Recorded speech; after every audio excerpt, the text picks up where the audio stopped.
দফা এক দাবি এক, শেখ হাসিনার পদত্যাগ। বাংলাদেশ সেনাবাহিনী, তোমরা দেশের স্বার্থে নাকি কাজ করো, তোমরা নাকি দেশ রক্ষা করো, তোমরা কি এখনো বসে থাকবে? বাংলাদেশ পুলিশ ডিপার্টমেন্টের ভিতর থেকে খুলনায় আওয়াজ শোনা গেছে কিনা, এরকম আরও আওয়াজ শোনা গেছে পুলিশের ভিতর থেকে গুলি করে সেখানে হিন্দিতে কথা বলে। এই ভিডিও এখন সোশ্যাল মিডিয়ায় আছে। এটা কোনো এআই দিয়ে ভিডিও বানানো না, এটা কোনো গুজব না, এটা কোনো টাকা খাওয়ানো কথা বলা না, এটা বাস্তব, রিয়াল, অথেন্টিক, পিওর। বাংলাদেশের মাটিতে বসে, বাংলাদেশের বুকে বসে, বাংলাদেশের লাল সবুজের ভিতরে বসে পুলিশ ডিপার্টমেন্টের ভিতর থেকে বিভিন্ন বিভিন্ন বাহিনীর ভিতর থেকে তারা হিন্দিতে কথা বলে। আর এই দেশের মানুষের গায়ে, এই দেশের মানুষের গায়ে, এই দেশের মানুষের বুকে, ছাত্র সমাজের বুকে, এই দেশের সাধারণ মানুষের বুকে, এই দেশের সাধারণ জেনারেল স্টুডেন্টের বুকে গুলি চালায়। আর বাংলাদেশ সেনাবাহিনী, তোমরা কি দেশ রক্ষা করো?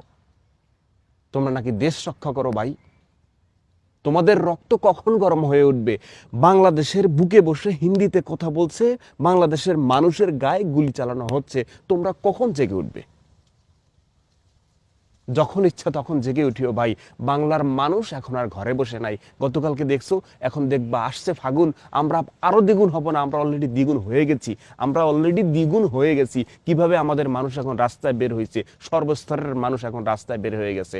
আমরা এখনই দ্বিগুণ হয়ে গেছি। আমরা জয় করব। আমাদের দাবি একটা, এক দফা এক দাবি, হাসিনা তুই কবে যাবি?